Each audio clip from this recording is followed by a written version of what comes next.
নমস্কার বন্ধুরা, Pampa kitchen with village ফুডে সবাইকে অনেক অনেক স্বাগত জানাই। বন্ধুরা, আজ আমি আপনাদের মাত্র 10 মিনিটে তৈরি দারুণই মজাদার একটি নাস্তার রেসিপি শেয়ার করব। বানানো কিন্তু একেবারে সহজ, খেতে লাগে অসাধারণ। ছোট বড় সবাইয়ের জন্যই কিন্তু একটা খুব সুন্দর রেসিপি শেয়ার করতে চলেছি। দেখতেও যেমন সুন্দর, খেতেও তেমন সুন্দর। তো আমার রেসিপিটা সম্পূর্ণ দেখে আপনারা বাড়িতে ট্রাই করে দেখবেন। আশা করছি আপনাদের রেসিপিগুলো ভীষণ ভালো হবে।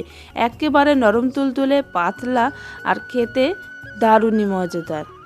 দেখুন, আমি ছিঁড়ে আপনাদের দেখিয়ে দিচ্ছি, একদমই নরম তুলতুলে। তো চলুন বন্ধুরা, সম্পূর্ণ রেসিপিটা দেখার অনুরোধ রইল। আর ভালো লাগলে চ্যানেলটিকে সাবস্ক্রাইব করে রাখবেন এবং একটি লাইক দিয়ে দেওয়ারও অনুরোধ রইল। তো প্রথমেই আমি রেসিপিটি বানিয়ে নেওয়ার জন্য একটি বড় পাত্রের মধ্যে নিয়ে নিচ্ছি বড় বাটির 1 বাটি পরিমাণ ময়দা। এখানে প্রায় 200 থেকে 250 গ্রাম ময়দা রয়েছে। আর এই রেসিপিটার জন্য অবশ্যই ময়দা দেবেন, আটা দিলে কিন্তু অতটা ভালো হবে না। তারপরে দিয়ে দিচ্ছি 4 টেবিল চামচ পরিমাণ আস্ত চিনি, আর দিয়ে দেব স্বাদ অনুযায়ী লবণ। এই 3টে উপকরণ শুকনো অবস্থাতেই ভালো করে মিশিয়ে নেব। শুকনো অবস্থাতেই প্রথমে মিশিয়ে নিলে কিন্তু রেসিপিটা দারুণভাবে তৈরি হবে। এবারে আমি একটি ডিম এর মধ্যে প্রথমেই ভেঙে দিয়ে দেব। আর ডিমটা দিয়ে দেওয়ার পরেই কিন্তু একটি হ্যান্ড উইক্স দিয়ে ভালো করে মিশিয়ে নেব। আমি এখানে প্রায় 3টের মতন ডিম ব্যবহার করব। আপনারা চাইলেন 3টে, 4টে, 5টা যতগুলো ইচ্ছে দিতে পারেন। সেই অনুযায়ী কিন্তু ময়দার পরিমাণটাও বাড়িয়ে দিবেন যতগুলি আপনারা বানাতে চান। তো আমি এখানে 200 থেকে 250 গ্রাম ময়দার জন্য 3টে ডিম ব্যবহার করেছি। আর ডিমটা ভালো করে কিন্তু প্রথমেই হ্যান্ড উইক্স দিয়ে মিশিয়ে নিতে হবে। সমস্ত কিছু একসঙ্গেই প্রথমে মেশাতে যাবেন না, তাহলে কিন্তু ময়দাগুলি ডলা পাকিয়ে যাবে বা গুটলি ভাব থেকে যাবে। ওপরেতেই এইভাবে ডিমটা ভালো করে ফেটানো হয়ে গেলে তারপরে আমি নিয়ে নিয়েছি 1 গ্লাস পরিমাণ দুধ। আর এটা কিন্তু ঠান্ডা দুধ, মানে ফ্রিজারে ঠান্ডা দুধ নয়। দুধটা ভালো করে ফুটিয়ে নিয়ে তারপরে নর্মাল রুম টেম্পারেচার অনুযায়ী ঠান্ডা করে নেওয়া রয়েছে। আর এখানে প্রায় 500 ml এর মতন দুধ রয়েছে। আমি অল্প অল্প করে দেব আর মেশাতে থাকবো। এভাবে ওপর থেকে হালকাভাবেই হ্যান্ড উইক্স দিয়ে মেশাতে থাকবো। দেখবেন আস্তে আস্তে কিন্তু সব কিছু একে অপরের সঙ্গে মিলিয়ে যাবে। আর আমি এখানে 3টে ডিম এবং 500 ml দুধ নিয়েছি। তো আপনাদের পরিমাণটা একটু কম বেশি হতেও পারে, কেননা ডিমের পরিমাপ অনুযায়ী কিন্তু ছোট বড়ও হয়ে থাকে। সেই অনুযায়ী আপনারা আমার ব্যাটারটা ভালো করে দেখে নেবেন, তাহলেই বুঝে যাবেন যে ব্যাটারটা ঠিক কীরকম তৈরি করতে হবে। সব কিছু যখন ভালো করে মিশিয়ে নেওয়া হয়ে যাবে, তখন দিয়ে দেব 2 টেবিল চামচের মতন গলানো ঘি। আপনারা চাইলে গলানো ঘির পরিবর্তে গলানো বাটারও ইউজ করতে পারেন।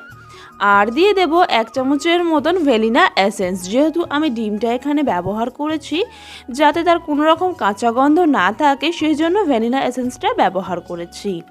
আবারও সব কিছু ভালো করে মিশিয়ে নেব। আর এবারে আমি আপনাদের ব্যাটারেরটা দেখিয়ে দেব যে ব্যাটারটা ঠিক কিভাবে তৈরি করতে হবে। একদমই কিন্তু পাতলা ধরনের তৈরি হয়েছে।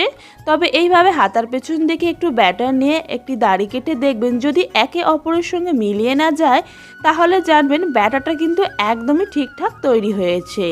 পাতলা হবে কিন্তু যাতে একে অপরের সঙ্গে মিলিয়ে না যায়, ঠিক এইভাবেই ব্যাটারটা তৈরি করতে হবে। ব্যাটারটা সম্পূর্ণ রেডি, আমার রেস্টে রাখার কোনো দরকার নেই। এদিকে আমি বানাতে চলে এসেছি। আর একটি বড় তাওয়ার মধ্যে গলানো ঘি আমি একটু মাখিয়ে নিলাম। তারপরে আমি আমার তাওয়া অনুযায়ী 2 হাতা ব্যাটার এখানে দিয়ে দেব, যেহেতু আমার তাওয়াটা একটু বড় রয়েছে সেই অনুযায়ী। তবে এমনভাবে ব্যাটারটা দিতে হবে যেন ছড়ানোর পরে এটি পাতলাভাবে তৈরি হয়, যেন মোটা একেবারেই না তৈরি হয়। পাতলা পাতলা এই নাস্তাটি খেতে বেশি ভালো লাগে। তারপর ওপরের দিক থেকে ভালোভাবে যখন শুকনো হয়ে আসবে, ততক্ষণ অপেক্ষা করতে হবে।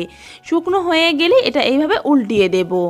আর দেখুন তলার দিক থেকে কত সুন্দর একটা কালার এসছে। একইভাবে উল্টিয়ে পাল্টিয়ে 2 দিকটা হালকা করে একটু সেঁকে নিতে হবে। আর যেই দিকটা আমি ঘি ব্রাশ করিনি, সেই দিকটা অল্প করে একটু ঘি ব্রাশ করে নেব। আপনারা চাইলে বাটার ইউজ করতে পারেন। উল্টিয়ে পাল্টিয়ে যখন দেখব 2 দিক থেকেই ভালোভাবে সেঁকা হয়ে গিয়েছে, তখনই এটা নামিয়ে নেব। আর দেখুন কত সুন্দরভাবে তৈরি হয়ে গেল। বানাতে কত কম সময় লাগে। আবারও একই পদ্ধতিতে আমি আপনাদের আরও একটা বানিয়ে দেখিয়ে দিচ্ছি। একইভাবে গলানো ঘি একটু ব্রাশ করে নিলাম, তারপরে যতটা প্রয়োজন ততটা আমি ব্যাটারের মধ্যে দিয়ে ভালো করে ছড়িয়ে নিচ্ছি। আপনারা এই রেসিপিটা বানিয়ে বাড়িতে খাওয়ার পর সবাই কিন্তু খোলা জালি পিঠা বা ডিম চিতই পিঠা অথবা পাটিসাপটা এই সমস্ত পিঠা বাদ দিয়ে কিন্তু এই রেসিপিটা খেতে চাইবেন। এই নাস্তাটি খেতে এতটাই মজাদার হয় যে শীতকাল হোক বা গরমকাল যে কোনো সময়ই কিন্তু বানিয়ে খেতে ইচ্ছে হবে। ছোটদের টিফিনে অথবা বড়দের টিফিনেও আপনারা এটা দিতে পারেন। খুবই হেলদি একটি নাস্তার রেসিপি। আমার এখানে দুটো বানিয়ে নেওয়া হয়ে গিয়েছে। আমি আপনাদের সমস্তগুলো বানিয়ে দেখালাম না বন্ধুরা, তাহলে কিন্তু সময়টা অনেক বেশি লেগে যাবে, তাই আমি আপনাদের দুটো বানিয়ে দেখিয়ে দিলাম। আর আমার এখানে কিন্তু সমস্ত নাস্তাগুলি তৈরি করে নেওয়া হয়ে গিয়েছে। আপনারা এইভাবে একবার হলেও বাড়িতে বানিয়ে দেখবেন বন্ধুরা, খেতে কিন্তু ভীষণই ভালো হয়। আর বন্ধুরা, আপনাদের অনেক অনেক ভালোবাসা, আমি অনেক বেশি উৎসাহিত হই, তাই নিত্য নতুন রেসিপি আপনাদের সঙ্গে শেয়ার করি। আর দেখুন কতটা নরম তুলতুলে হয়েছে, তাও আমি আপনাদের একবার ছিঁড়ে নিয়ে দেখিয়ে দিচ্ছি। আমি আপনাদের রেসিপি প্রথমে দেখিয়েছি, তবু একবার দেখিয়ে দিচ্ছি। আর দেখুন কতটা পাতলা তৈরি হয়েছে। আর বন্ধুরা, আমার কয়েকদিন আগে আপনাদের অনেক অনেক সাপোর্ট আর ভালোবাসায় 10,000 সাবস্ক্রাইবার পূরণ হয়েছে। আপনাদেরকে অনেক অনেক ধন্যবাদ বন্ধুরা, আমাকে এতটা ভালোবাসা দেওয়ার জন্য। আমার পাশে এইভাবেই থাকবেন, আর আমি আপনাদের নতুন নতুন রেসিপি উপহার দেব। আর আমি এখানে নাস্তাটিকে অল্প একটু মধুর সঙ্গে পরিবেশন করছি। মধুটা এভাবে মাখিয়ে নেওয়ার পর আপনারা রোল করে দিয়ে বাচ্চাদের টিফিনে অথবা বড়দের টিফিনেও দিতে পারেন। এটা খাওয়ার জন্য অন্য কিছুই আর লাগে না। আপনারা দই অথবা মেয়োনিজের সাথেও খেতে পারেন। তো বন্ধুরা, আবারও দেখা হবে ভিন্ন স্বাদের রেসিপির সাথে। সবাই ভীষণ ভালো থাকবেন, সুস্থ থাকবেন। আজকের মতন এই পর্যন্ত।